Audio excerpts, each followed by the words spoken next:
اللہ پاک نے فرمایا فالذین ہاجروا واخرجوا من دیارہم وأوذوا في سبيلي وقاتلوا وقتلوا لأكفرن عنهم سيئاتهم. اور لوگوں آؤ جن کو میرے نام کی وجہ سے، میرے دین کی وجہ سے، جن کو اللہ پاک فرماتے میری راہ میں ستایا گیا، ٹکڑے کر دیے گئے. صحابی ہے حضور اکرم صلی اللہ علیہ وسلم کا، بیر معونہ سے گرفتار کر کے لائے، مکے میں قید کر دیا. مکے کے سرداروں نے پھانسی کا حکم صادر کر دیا، کھانا بند کر دیا، پینا بند کر دیا. کئی دن ہو گئے صحابی بھوکا ہے، پیاسا ہے، کوٹھڑی میں بند کر رکھا ہے. اللہ اکبر. وہ کافرہ عورت کہتی ہے جس نے اپنے مکان میں بند کر رکھا تھا حضرت خباب ابن عارت رضی اللہ تعالی عنہ کو، کہ میں ایک دن روشن دان میں سے جھانک کر دیکھنے لگی کہ ہم نے اس کو کئی دن سے بھوکا پیاسا رکھا ہوا ہے، اس کا حال کیا ہے. مکے کی کافرہ عورت کہتی ہے جب میں نے روشن دان میں سے جھانک کر دیکھا تو موسم اس زمانے میں نہیں تھی، خباب انگوروں کا انگور کھا رہا تھا.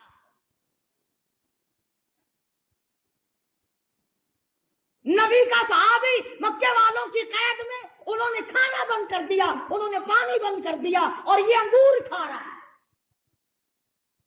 مکے کی کافرہ عورت کہتی ہے میں نے پوچھا یہ انگور کہاں سے لا؟ من عند اللہ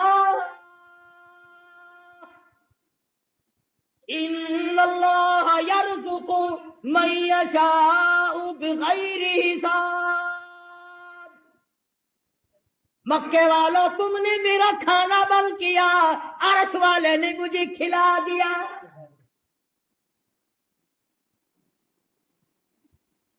صحابی کو جس وقت میدان میں لے گئے پھانسی چڑھانے کے لیے، مکے کے سرداروں نے پوچھا کہ اگر تو ایک بات ہماری مان لے ہم تجھے چھوڑ دیں گے، کہ اپنی زبان سے یوں کہہ دے کہ میری جگہ میرے نبی کو لا کر نعوذ باللہ من ذالک پھانسی چڑھا دو، میری جگہ میرے نبی کو لا کر سزا دے دو، اگر تو زبان سے یوں کہہ دے ہم تجھے چھوڑ دیں.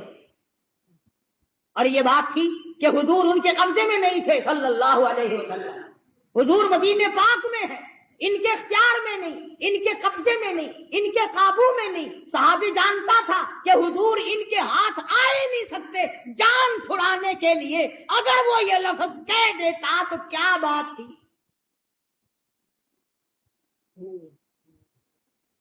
مثال کے طور پر یوں سمجھو، اگر ہمارا آدمی کوئی ہندوستان میں پھنس جائے اور کافر اسے پکڑ لے اور وہ یہ کہہ دیں کہ ہم تجھے چھوڑ دیں گے، تو زبان سے صرف اتنا کہو کہ میری جگہ ہمارے صدر ضیاء الحق کو لا کے پھانسی چڑھا دو، تو زبان سے کہہ دے بس.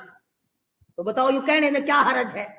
اسے پتا تو ہے کہ ہمارا صدر ان کے اختیار میں تو ہے نہیں، ان کا اختیار ہی نہیں، ان کی وہاں حکومت ہی نہیں، ان کی وہاں سرداری نہیں، ان کا وہاں قدرات ہی نہیں چلتا.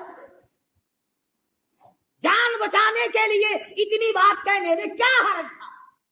مگر حضرت خباب رضی اللہ تعالیٰ عنہ فرمانے لگے اس ظالموں زبان بند کرو اور کمینوں بھونکو مت، میری جان کا تم قیمہ بنا سکتے ہو مگر میں ہرگز یہ بات گوارا کرنے کو تیار نہیں، میرے آقا کے قدم مبارک میں کوئی کانٹا چبھے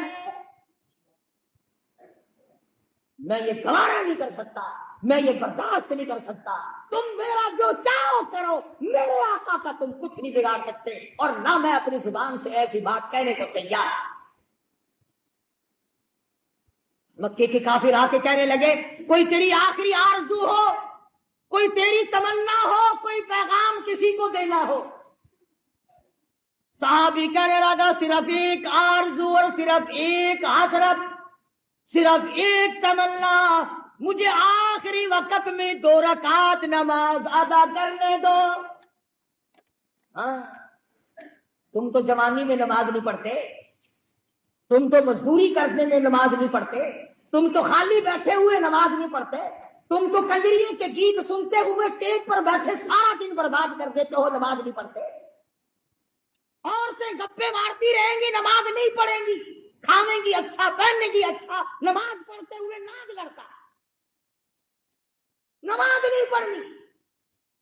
صحابی مدنی کریم صلی اللہ تعالی علیہ وسلم کا کہنے لگا آخری وقت میں مجھے 2 رکعت نماز ادا کرنے دو۔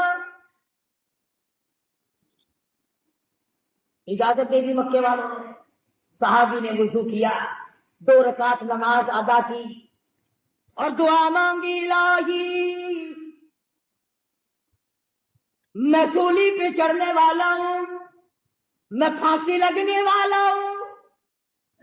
اپنے آپ کو خطاب کر کے خباب کہتا ہے اور میری جان ایمان اور اسلام کے لیے سولی چڑھ جا، اور میرے چمڑے تو ڈھڑ جا، اور میرے لہو تو بہ جا، اور میری چربی تو خشک ہو جا، اور اے میری روح تو جا کر کالی کملی والے سے میرا آخری سلام کہہ دے، میرا آخری سلام محمد عربی صلی اللہ علیہ وسلم کی خدمت میں پہنچا دے۔ ادھر مکے والوں نے حضرت خباب کو پھانسی چڑھایا، خبیب کو، اور ادھر جبریل نے حضور کی خدمت میں خبیب کا سلام پہنچایا۔ حضور صلی اللہ علیہ وسلم کی آنکھوں میں آنسو آ گئے، فرمایا او مدینے والوں، میرے خبیب کو مکے والوں نے پھانسی چڑھایا۔ صحابہ کرام نے پوچھا آپ کو کیسے پتا چلا؟ فرمایا جبریل اس کا سلام لے کر آؤ۔ آخری سلام پھانسی چڑھتے وقت، سولی چڑھتے وقت صحابی نے حضور کی خدمت میں عرض کیا۔ آج ہم مرتے وقت کسی کو درود شریف یاد نہیں، کسی کو استغفار کا مزاج نہیں، قرآن کریم کے عادی نہیں، یا بچوں کی طرف دھیان رہے گا، یا بیوی کی طرف دھیان رہے گا، یا بنگلے اور کوٹھی اور مکان کی طرف توجہ رہے گی، یا اپنے کاروبار کی طرف دھیان کرتے، غرضے کے دنیائی کا دھیان کرتے کرتے ہم لوگ مر جاتے ہیں۔ ہمیں مرتے وقت حضور کا تصور بھی نصیب نہیں، درود شریف بھی نصیب نہیں۔ بے شمار صحابہ کرام ہیں اس قسم کے جنہوں نے قربانیاں دی۔ آج صحابہ کرام کی قربانیوں کی قدر کرنے کے بجائے ان کا مذاق، ان کے خلاف، ان کی توجہ کو اپنی طرف سے ہٹانا کیا طریقہ کار ہے؟ حضور اکرم صلی اللہ علیہ وسلم نے وہ جماعت تیار کی، نگاہ نبوت سے تیار کی، خود تعلیم دی، خود ان کا تزکیہ نفس کیا، خود ان کے دلوں کو جلا بخشی، اور ایسی فوج تیار کی کہ 10 دن کے بھوکے بھی کفار کو کھا جایا کرتے تھے، کئی دن کے پیاسے بھی کفار کو تباہ کر دیا کرتے تھے۔ ہاں قرآن کریم پڑھ کر کے دیکھو، قرآن ان کی تعریف کرتا ہے کہ یہ تو مرنا جانتے تھے، یہ آگے بڑھنا جانتے تھے، یہ پیچھے ہٹنا جانتے ہی نہ تھے۔ یہودیوں کو ٹھکانے لگایا تھا صحابہ کرام۔ آج امریکہ کے یہودی، آج روس کے یہودی، آج اسرائیل کے یہودی، آج ہندوستان کے یہودی، آج پوری دنیا کے یہودی ہمارے بارے میں یہ جان چکے ہیں کہ اب یہ مسلمان کچے پکے ہی ہیں، یہ وہ مسلمان نہیں، یہ وہ بلال والی مسلمانی نہیں رکھتے، یہ سلمان فارسی والی مسلمانی ان کے پلے نہیں، فاروق اعظم والا اسلام ان کے پلے نہیں، یہ مکر کرتے ہیں۔ نماز بھی پڑھ لی، مسجد میں بھی چلے گئے، میلے ٹھیلوں میں بھی چلے گئے، عرسوں میں جا کر کے سجدے بھی کر لیے، ناچ گانے بھی کر لیے، اور دبڑک ڈھول خوب بجائے، اور پھر جنت کا سیدھا راستہ۔ خدا مندی کریم نے اعلان کر دیا میری رضا صرف ایک صورت میں ہے، آؤ اپنے نفس کو، اپنی مرضی کو، اپنی رضا کو، اپنی تمنا کو، اپنی خواہشات کو میرے سامنے قربان کر دو۔ ان اللہ اشتری من المؤمنین انفسهم واموالهم بان لهم الجنہ۔ لوگوں آؤ میری ساتھ کاروبار کرو، جان میرے حوالے کرو اور میری رضا خرید لو، میری جنت خرید لو، میرے بنائے ہوئے اعلیٰ درجے کے بالا خانے خرید لو، یہ تمہارے لیے میں نے بنائے۔ تو مسلمان کبھی بھی اپنے آپ کو پیچھے نہیں رکھتا. آج ہمت باندھو، پریکٹس کرو، فوجی تیاری کرو، جرت پیدا کرو، بہادری پیدا کرو، بدماشی چھوڑو. زناکار قوم کبھی مجاہد نہیں بنا کر سکتی. فرمایا لا یزنی زان ہوا مومن او کما قال النبی صلی اللہ علیہ وسلم.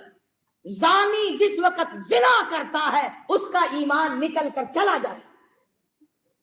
لا یسرق سارق حین مومن او کما قال النبی صلی اللہ علیہ وسلم. فرمایا چور جب چوری کرتا ہے اس کا ایمان نکل کر دور چلا جاتا ہے. چوری چھوڑو، زنا اور بدکاری چھوڑو، بدماشی چھوڑو، بدامالی چھوڑو، ملاوٹ کو تباہ کر دو، نیتوں کو صاف کر لو، پھر دیکھو قدرتی دل میں کتنا بڑا جذبہ پیدا ہو. ورنہ بدماش قوم کبھی مجاہد نہیں بنا کر. کیا کھیل بن گیا. اچھے بھلے سمجھدار لکھے پڑھے گانے بجانے میں پھنس کر کے رہ گئے.